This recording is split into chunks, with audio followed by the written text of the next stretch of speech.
To you live from South Africa. You are listening to the Mari Mukonda Show on Salam Media, and it is time for our hit list.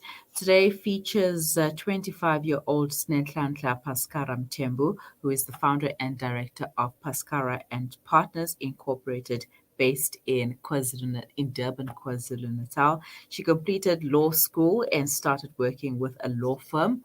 But she'd always wanted to establish her own business, so she quit her job and became her own boss. She's joining me on the line right now to tell us a little bit more about her journey. Sinenhlanhla, hi, how are you?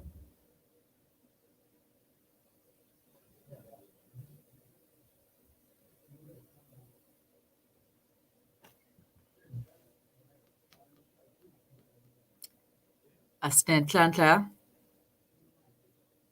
All right. While we try to get Sinenhlanhla on the line, if you probably heard Fatima Musa's little prepared speech over there before we came on for Sinenhlanhla's interview.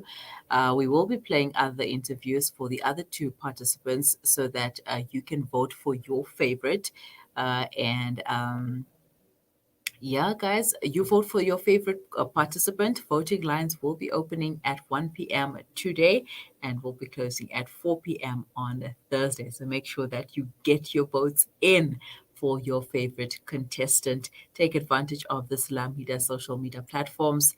Follow us on Facebook, Twitter, and Instagram, and make sure that you vote for your favorite participants. But don't despair because we will be sharing the video a little later on. Okay, there is Sinenhlanhla. Hi, Sinenhlanhla. Hi, how are you? Good, thanks, and yourself? I'm well. I'm good. Thank you for joining me this day. All right, so tell us about your journey. I mean, first of all, have you always wanted to become a lawyer? Um, I had the dream of a lot of young ones, which was to become a doctor. But when I went to high school, I realized, you know what, these subjects, these physics, these maths, weren't my strongest points. And I realized that, you know what, I need to leave that dream behind. And as you grow older, you realize that there's so many other more professions that are out there. So it was never in the cards up until I got to grade 11. That's when I job shadowed a magistrate in my hometown. And from that point onward was then I realized, you know what, this is what I want to do. I enjoyed every single minute that I spent in court on that day. And that's when I was like, this is my career. And I never looked back ever since then. So yeah, it was one of those things where it was a switch up really like towards the end of everything. Yeah. Mm-hmm. Were there any challenges that you faced from the time you started up to where you are now having your own law firm? I think one of the biggest challenges, and this is in a business perspective, not necessarily about law or a law firm or a practice. It's just a general business struggle, which is getting your finances and getting some capital, because we all know that you can't rock up and just say, I want to start a business without any little capital to help you go around, especially a professional business where it's not like you're selling things to people. You need an office, you need a place to look proper, and that requires capital. So out of everything that I've gone through, I think one of the biggest challenges was getting proper capital and asking myself whether the capital that I have is going to be enough to sustain me until I make enough money to sustain my business and my company. So capital was the biggest issue, but I was very prepared. I tried my best to be prepared before I resigned from my job. Then obviously my age, I think my age is just a given factor.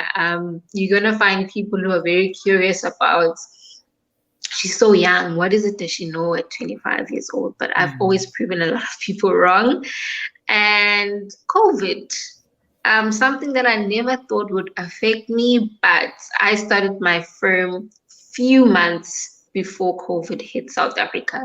So it played a big unfortunate role on the running of my business, because as a law firm we do one-on-one consultations. It's the preferable thing. Yes, you can consult over the phone, but sitting down with your clients and seeing your clients is always the best. And we couldn't do that. We couldn't even go to work on level 5. So those are three challenges that to juggle around. Capital, I've been able to sort it out. My age, there's nothing I can do about it. It's just a matter of proving people whenever I meet them and we go to court. And with COVID, we've learned to live and work around it. But yeah, that's one of the things that have just been a lot for me. All right, Sinenhlanhla, please stay with us. We're going to take a quick break, but we will continue afterwards. Okay, thank you.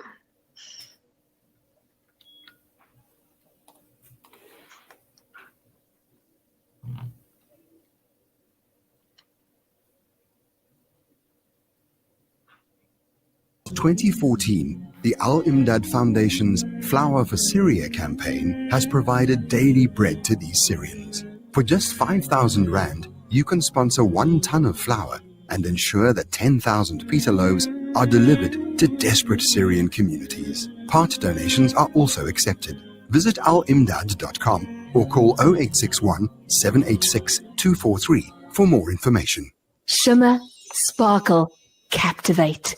Nothing less than a masterpiece. Droplets of gold inspires precious design. Platinum bursts with intricate freshness, and every pure diamond becomes more than just a girl's best friend. Voda Gold Gem Jewelers, where timeless dreams become a reality. Come to us. We tailor-make designer gold, platinum, and diamond jewelry. Trade in or remodel your old gold. Clad yourself with classy name-branded watches. We offer insurance valuation and freezer card calculation. Visit us at 534 Ridge Road, Overport, or call 031 208 9142. Voda Gold Gem Jewelers, manufacturers of fine gold and diamond jewelry. This is a paid-for advert by Al Jamar, calling on the community of Lenasia to vote for Al Jamar on the upcoming by-elections. The Al Jamar party will be represented by their candidate Imran Musa, who intends contesting Ward 9 for the November 11th by-elections. Visit our website, aljamar.co.za, for more information. Listen to something fresh. Listen to Salam Media.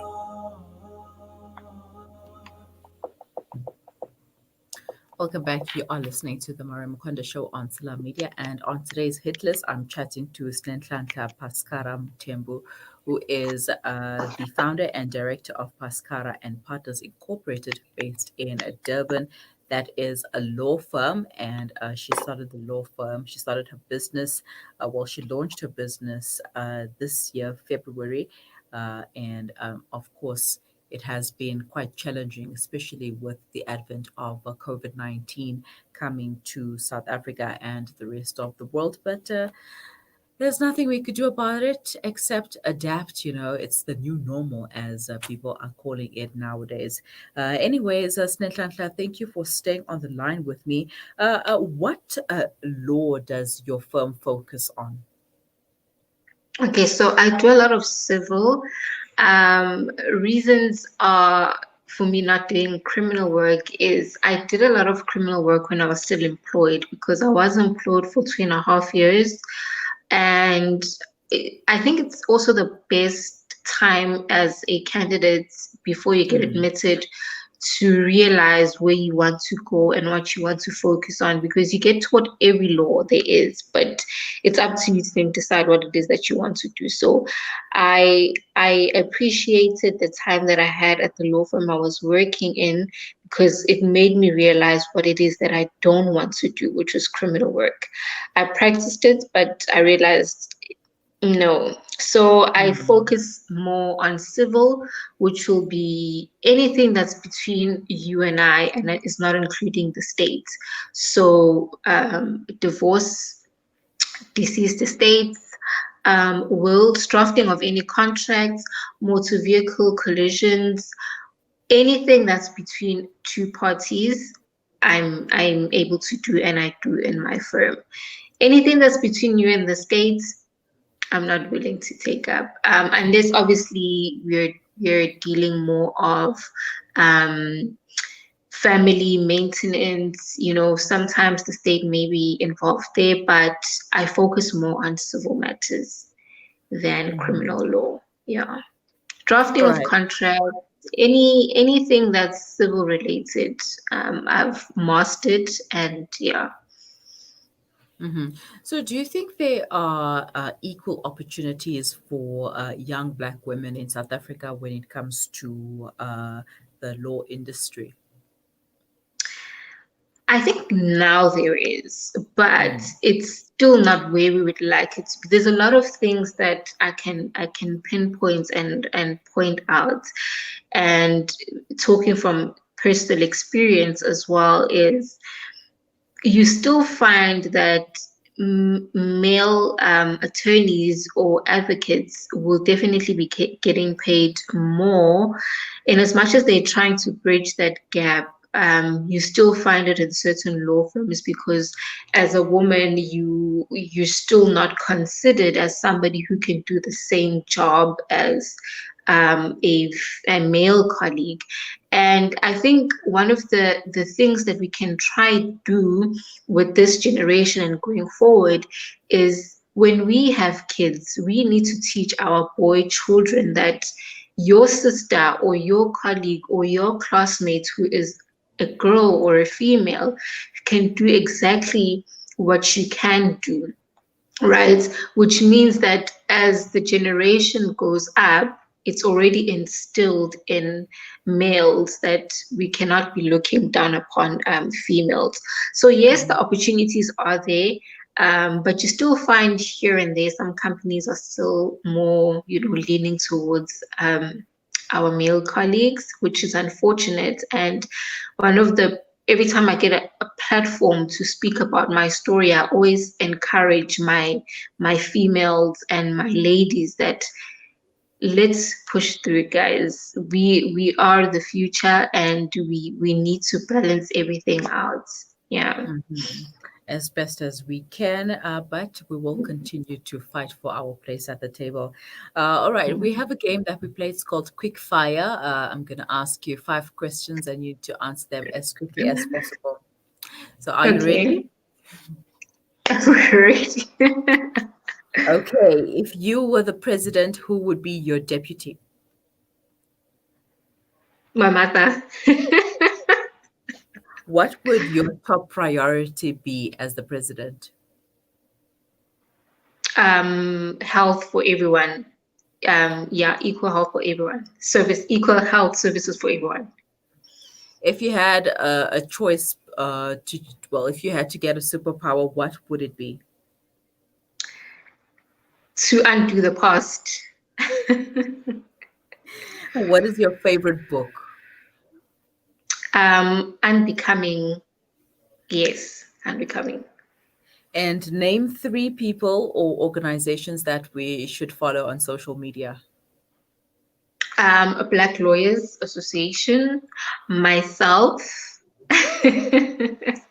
and sisterhood. I think it's sisterhood, law sisterhood, but it's a Instagram page that just puts together these female lawyers, and we just try and embrace, teach each other, and encourage each other.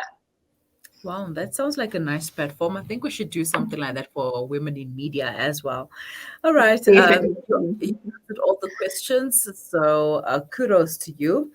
So if you were not in the law industry, what else would you be doing?